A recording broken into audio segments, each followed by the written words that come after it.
سرکار امام حسن مجتبی علیہ الصلوۃ والسلام کا زمانہ ہے.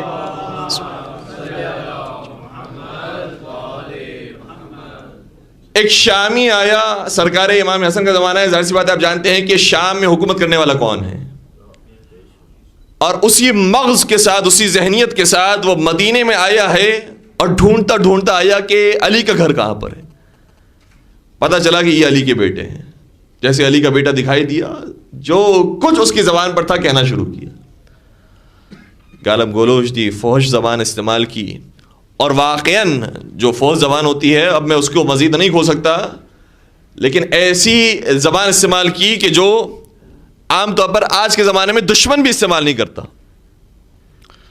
امام حسن مجتبی علیہ الصلوۃ والسلام کا صبر کا پہاڑ تھا، سنتے رہے، تحمل کرتے رہے، حلم کا پہاڑ تھے، صبر کرتے رہے. اور جب وہ اپنا سب کچھ کہہ چکا، کیونکہ امام جانتے تھے امام ہے طبیب، اور طبیب کبھی بھی مریض کے مرض کو دیکھ کر گھبراتا نہیں ہے، اس کے مرض کا علاج جانتا ہے.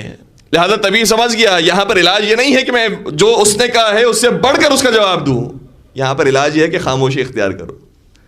لہذا جب وہ سب کچھ کہہ چکا، اب امام کی باری تھی، تو توقع یہ تھی کہ اس سے بڑے بڑے جملے ایسے سننے کو ملیں گے. امام نے فرمایا لگتا ہے کہ تو مدینے میں نیا آیا ہے، اگر تیرے پاس گھر نہیں ہے تو میرا گھر حاضر ہے، اگر تو بھوکا ہے تو میرے پاس کھانا ہے، میرے پاس دسترخوان بچھا ہے، تو آجا میرے دسترخوان پر بیٹھ جا. اگر تیرے کپڑے پھٹ گئے ہیں، پرانے ہو گئے ہیں، میرے پاس کپڑے موجود ہیں، میں کپڑے دینے کے لیے تیار ہوں. اور اگر تیرا کچھ دن کا یہاں پر قیام ہے تو میرا گھر تیرے لیے حاضر ہے. یعنی اس کے پیروں سے زمین نکل گئی، میں اسے کیا کہہ رہا ہوں، یہ مجھے کیا جواب دے رہا ہے.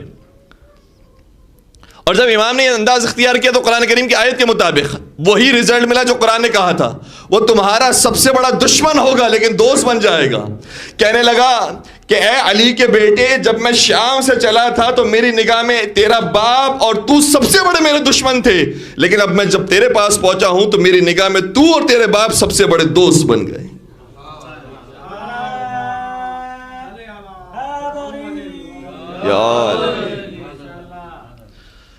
تو مبغوث ترین لوگ تھے، لیکن ائمہ علیہم السلام نے انہیں محبوب ترین افراد میں تبدیل کر دیا. امام کا چاہنے والا ہو گیا، صحابی ہو گیا، امام کے شاگردی میں آ گیا. اور یہ ایک واقعہ نہیں، امام سجاد و شام کے بازار سے گزرتے ہیں، وہاں پر بھی شامی آیا. دیکھیں وہی دور ہے، وہ اس کے باپ کا دور تھا، اس کے بیٹے کا دور ہے. اور آقا سید سجاد کو زخمی حالت میں دیکھ کر، قید و بند میں ہونے کے باوجود دیکھ کر ایسے جملے استعمال کر رہا ہے کہ بہت اچھا ہوا تیرے ساتھ، تو اسلام کا خاتمہ کرنے کے لیے آیا تھا، تو مسلمانوں کا خاتمہ کرنے کے لیے نکلا تھا، تو دین کو نقصان پہنچانے کے لیے نکلا تھا. اللہ اکبر. وہ جس نے دین کی بنیادیں ڈالی ہوں، وہ جس کے گھر سے دین چلا ہو، وہ یہ جملے سنے کہ میں دین برباد کرنے کے لیے آیا ہوں. لیکن آقا سید سجاد بڑے تحمل سے سنتے رہے. جب وہ بوڑھا سب کچھ کہہ چکا تو امام نے فرمایا تو نے قرآن کریم بھی پڑھا ہے؟ کہاں قرآن کریم پڑھا ہے، لیکن تیرا قرآن سے کیا تعلق ہے؟ کیا قرآن میں وہ آیت پڑھی ہے کہ انما یرید اللہ لیذھب عنکم الرجس اہل البیت، اس میں اہل بیت سے مراد ہم لوگ ہیں. تو نے وہ آیت پڑھی ہے قل لا اسألکم علیہ اجرا الا المودۃ فی القربى، اس میں قربہ سے مراد ہم لوگ ہیں. تو نے وہ آیت پڑھی ہے وآت ذی القربى حقہ، اس میں ذی القربى سے مراد ہم لوگ ہیں. تو نے وہ آیت پڑھی ہے وَاعْلَمُوا أَنَّمَا غَنِمْتُم مِّن شَيْءٍ فَأَنَّ لِلَّهِ خُمُسَهُ وَلِلرَّسُولِ وَلِذِي الْقُرْبَى، اس میں ذی القربى سے مراد ہم لوگ ہیں. جب اپنا تعارف پیش کیا، بڑے تحمل کے ساتھ پیش کیا، جیسے ہی وہ بیدار ہوا، ارے تم ہی اہل بیت رسول ہو. سوال کرتا ہے خدا کی قسم تو بتاؤ کیا تم ہی اہل بیت رسول ہو؟ آقا سید سجاد سر کو جھکا کر کہتے ہیں ہاں ہم ہی اہل بیت رسول ہیں. تو اب ایسا تبدیل ہوا کہ پہلے آیا تھا گالیاں دینے کے لیے، اب تلوار نکالتا ہے امام کا دفاع کرنے کے لیے. امام باقر کو دیکھ لیجیے. امام باقر کے سامنے ایک عیسائی آیا. امام کا نام ویسے محمد ہے، لقب باقر تھا، لیکن آ کر وہ عیسائی کہتا ہے انت بکرن. یہاں پر تقریباً افراد اس لفظ سے واقف ہوں گے. باقر کا مطلب کیا ہوتا ہے؟ قاف سے نقطے، جو سورہ بقرہ کے اندر بھی آیا ہے. یعنی انسان اس کا ترجمہ کرتے ہوئے زبان کانپتی ہے، کیا امام کو کہہ دیا اس نے. شرم آتی ہے کہ میں ترجمہ نہیں کر سکتا، لیکن صرف بچوں تک بات منتقل کرنے کے لیے میں پیش کرنا چاہ رہا ہوں. کہا بقر کا مطلب ہوتا ہے گائے. کہ انت بقر. امام نے شاہ فرمایا لا، میں باقر نہیں ہوں، میں باقر ہوں. اچھا، جب اس سے محسوس کیا کہ اس پر کوئی خاص تبدیلی نہیں آ رہی، کوئی خاص فرق نہیں پڑ رہا، جملہ مزید سخت کیا کہ تو اس کا بیٹا ہے، یعنی تیری ماں وہ ہے جو روٹیاں لگاتی ہے. ایک برے شغل سے یاد کرنے کی کوشش کی. امام نے فرمایا روٹیاں پکانا کوئی بری بات نہیں. پھر اس سے بڑھ کر ایک اور ماں کی شان میں گستاخی کی، میں وہ بیان نہیں کر سکتا. اللہ اکبر. انسان اپنے بارے میں تو برداشت کر جاتا ہے، ماں باپ کے بارے میں، بالخصوص ماں کے بارے میں برداشت نہیں کر سکتا. امام نے اس گالی کے جواب میں کیا خوبصورت جملہ شاہ فرمایا، کہا کہ اگر تو سچ کہتا ہے تو خدا اس پر مغفرت نازل کرے، اسے معاف کر دے، اور اگر تو جھوٹ کہتا ہے تو خدا تیری مغفرت فرمائے، تجھے معاف کر دے.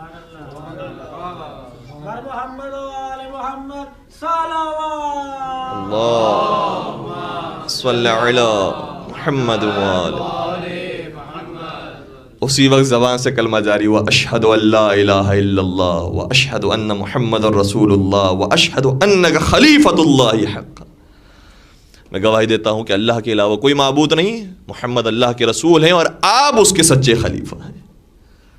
ائمہ علیہ السلام کا ہر امام کا یہ طریقہ ہے، اور جو طریقہ ائمہ علیہ السلام کا رہا ہے وہی طریقہ بڑے ہمارے علماء نے، جو سنجیدہ علماء ہیں، انہوں نے اختیار کیا.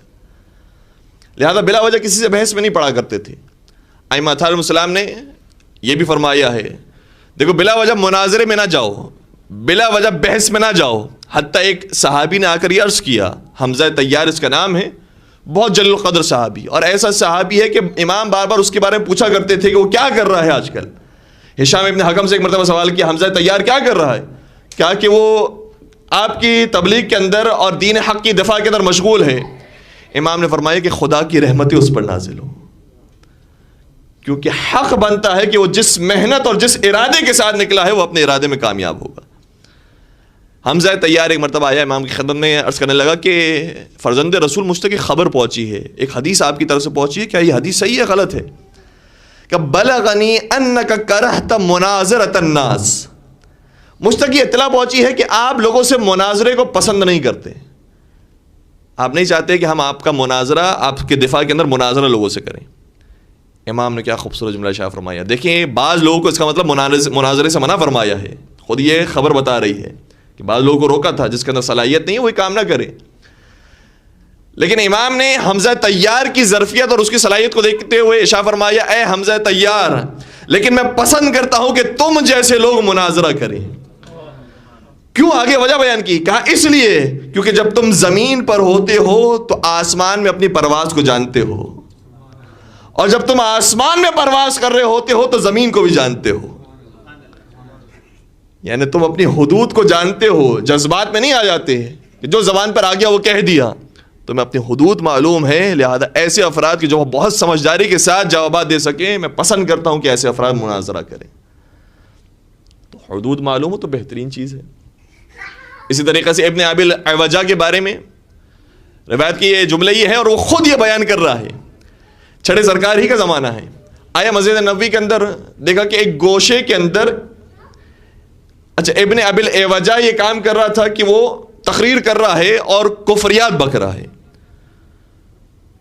شرک کی باتیں، الہاد کی باتیں، خدا کے انکار کی باتیں وہ اپنی تقریر میں کر رہا ہے.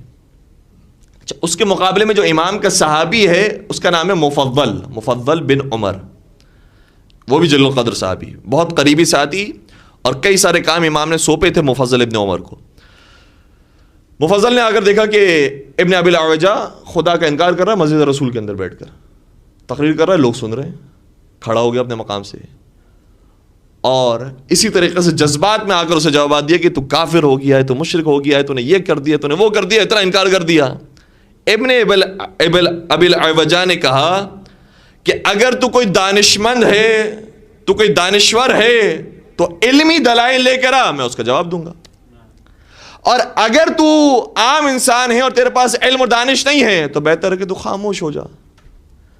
اور پھر تیسری بات کی جو بڑی خطرناک بات ہے جو ہم سب کے لیے ہے، اور کہا کہ اچھا اگر نہ تو دانشور ہے، نہ تو جاہل اور عام عوام ہے، بلکہ تو امام صادق کا اگر پیروکار ہے تو ویسے ہی عمل کر جیسے امام صادق عمل کرتے ہیں.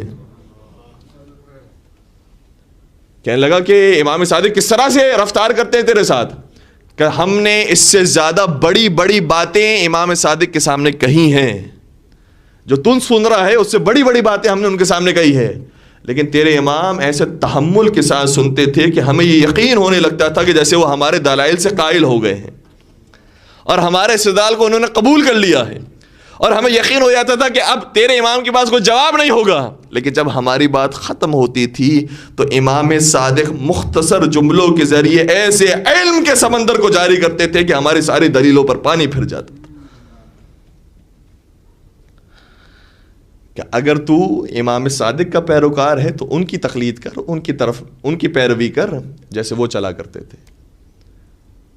تو ائمہ علیہم السلام نے الحمدللہ ہمیں طریقہ سکھایا ہے کہ بڑے تحمل کے ساتھ سامنے والی کی بات کو سن کر جواب دیا جائے، اور ضروری نہیں کہ یہ جواب ہمیشہ علمی جواب ہو.